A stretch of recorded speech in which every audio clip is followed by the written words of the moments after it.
I used to believe that betrayal always came with obvious signs. Secret phone calls, late nights, sudden changes in behavior. Something dramatic enough that anyone could see it coming. I was wrong. Sometimes, the first warning is so small that you convince yourself it means nothing. For me, it started during an ordinary evening with people I already knew. There was nothing unusual about the night. We were talking, laughing, and trying to forget about the stress of everyday life.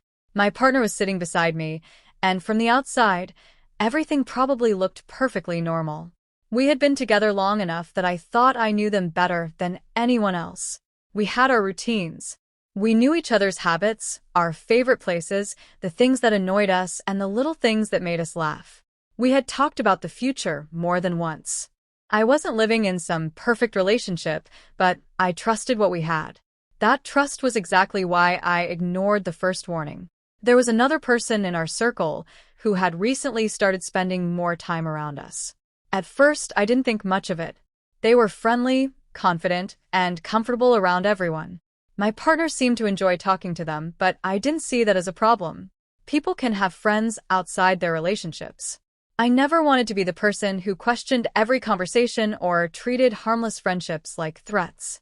But gradually, I began noticing little things. My partner seemed unusually interested whenever that person's name came up. Conversations that once felt casual suddenly became longer. Sometimes they would exchange a quick look that I couldn't quite understand. It wasn't enough to accuse anyone of anything, and honestly, I didn't want to. Then came the moment I couldn't completely dismiss. We were together with other people when that person crossed a boundary with my partner. It happened quickly enough that I almost convinced myself I had misunderstood what I had seen. What bothered me wasn't simply the other person's behavior. It was my partner's reaction. There was a brief silence. A look passed between them. And instead of immediately making it clear that the behavior wasn't acceptable, my partner hesitated. That hesitation stayed in my mind. I didn't confront anyone that night. I told myself I was being insecure. Maybe I was reading too much into a harmless moment. Maybe the awkwardness I felt came from my own imagination rather than anything actually happening. So I pushed the thought away. The next morning, I almost laughed at myself for worrying about it. I reminded myself of everything we had built together. The conversations about our future. The ordinary days when we supported each other. The times when I had trusted my partner without needing an explanation for every little thing. I wanted that version of our relationship to be real. And for a while, I succeeded in pretending nothing had changed. But something had changed. I just didn't know how much. Over the next few days, I started noticing small differences. My partner spent more time on their phone. Conversations became shorter whenever I entered the room. Certain messages were answered privately instead of openly.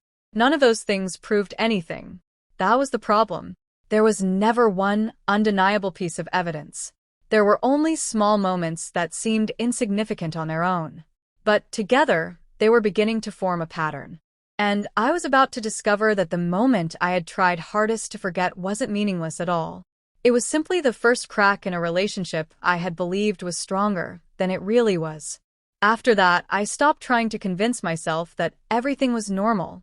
I didn't become obsessed with checking every message or questioning every movement.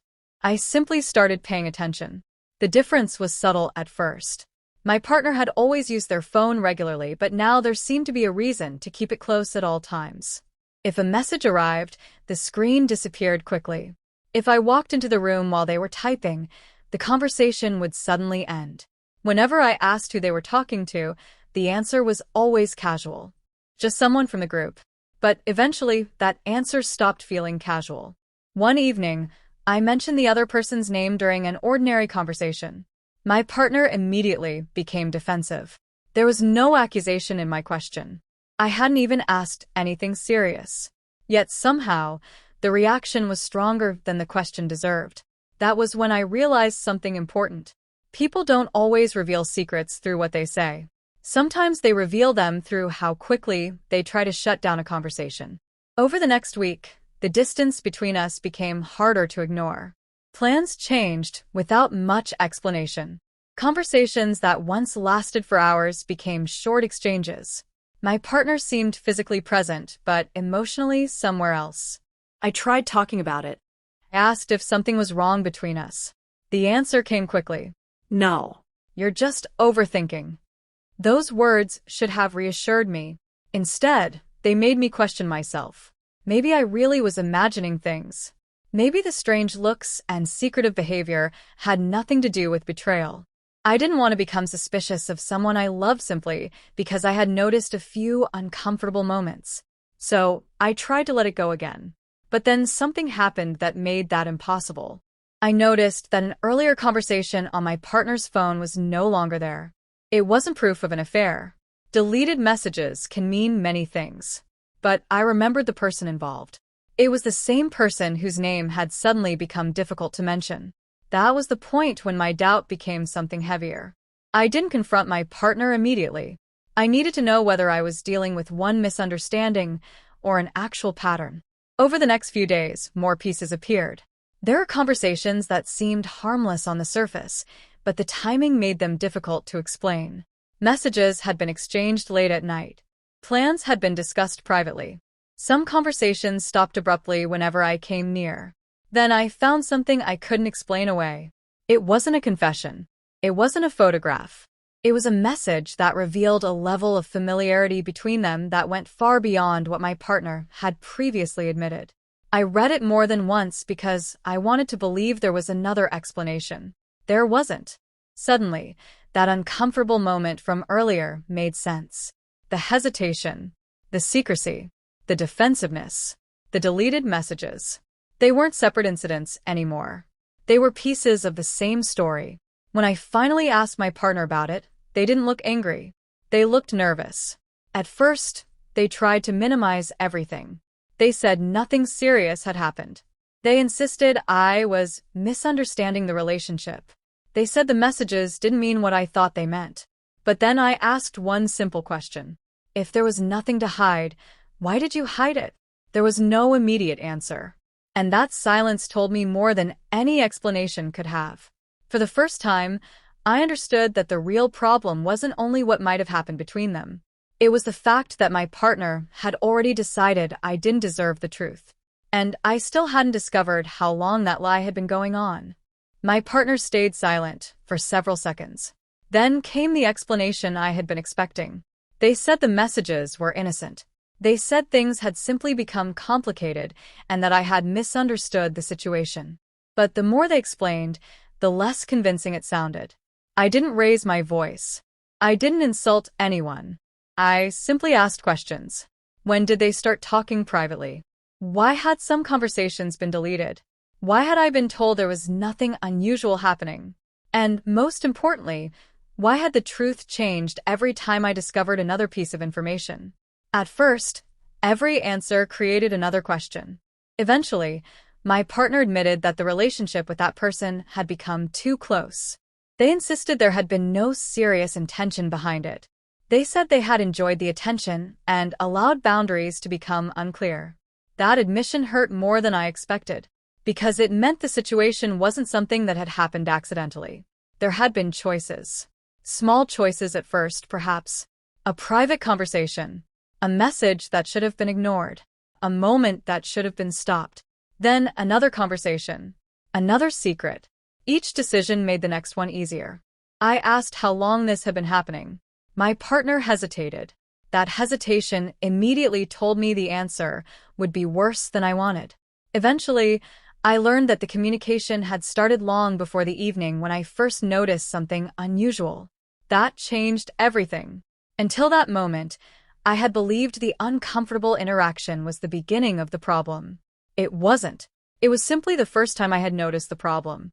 Suddenly, memories that had seemed completely ordinary began looking different. The nights when my partner had been unusually quiet. The sudden changes in plans. The messages that disappeared. The moments when I had been told I was imagining things. None of those memories had felt important individually. Together, they formed a timeline. And the timeline proved that I hadn't been imagining the distance between us. I asked one final question. Did you ever plan to tell me? My partner looked down. There was no immediate answer. That silence was enough. I realized I had been waiting for a confession when what I really needed was honesty. Instead, I had received pieces of the truth only after discovering them myself. My partner apologized. They said they were sorry for hiding everything.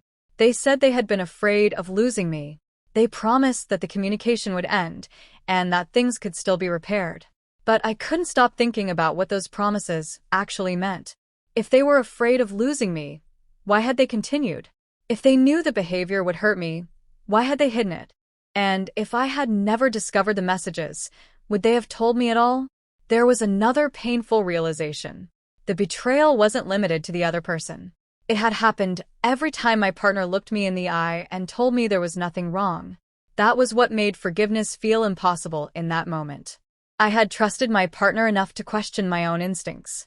I had seen something uncomfortable, doubted myself, and accepted an explanation because I wanted our relationship to be safe. Now I understood that trust can become dangerous when you use it to ignore your own boundaries. My partner asked me not to make a decision that night. They said we could fix things. Maybe they were right. Maybe some relationships can survive betrayal. But surviving isn't the same as returning to normal. I walked away from that conversation without giving an answer. For the first time, I wasn't thinking about whether my partner would choose me. I was thinking about whether I still wanted to choose them. And that was the question neither of us had expected me to ask. For the first few days, I didn't make any decision. I needed distance from the promises, the apologies, and the explanations. Every time I thought about what had happened, I found myself returning to the same question. Could I trust this person again? My partner kept asking for another chance. They said they understood what they had done. They promised there would be no more secrets. They promised to cut off the unnecessary communication and prove that the relationship mattered. But promises were exactly what I had trouble believing. I had already been given reassurance before. I had already asked whether something was wrong and been told that I was overthinking. That was the part one couldn't forget. Eventually, my partner stopped trying to defend the situation and finally admitted that the biggest mistake wasn't one particular message or one uncomfortable moment. It was allowing the relationship with someone else to become something that had to be hidden. That honesty mattered.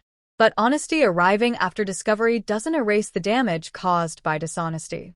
I also realized something about myself. For days, I had been wondering whether I should have noticed the warning signs earlier. Maybe I should have asked more questions.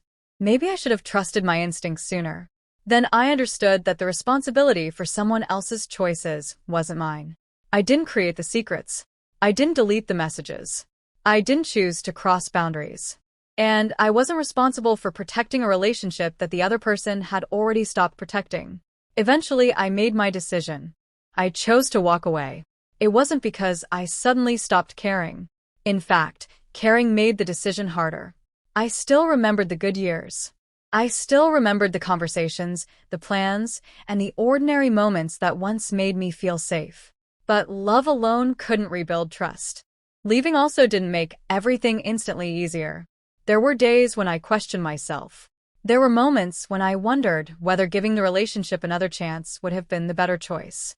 But whenever doubt returned, I remembered the timeline. The truth hadn't appeared voluntarily. It had appeared piece by piece, only after I discovered something and asked another question. That was enough for me. Months later, I understood that the moment that first bothered me wasn't really about what happened in that instant. It was about the boundary that should have been recognized and wasn't. It was about the silence that followed. It was about every explanation that came afterward. Most importantly, it taught me that betrayal doesn't always begin with a dramatic decision. Sometimes it begins with a small boundary being ignored, then another, until someone realizes they have created a secret life inside a relationship that was supposed to be built on honesty. I never got the perfect ending I once imagined. There was no magical conversation that erased everything. There was simply a decision to stop accepting explanations that no longer matched reality. Walking away didn't mean I had never loved my partner. It meant I finally understood that loving someone doesn't require you to abandon your own boundaries. Looking back, I don't think the biggest lesson was about the other person at all. It was about trust.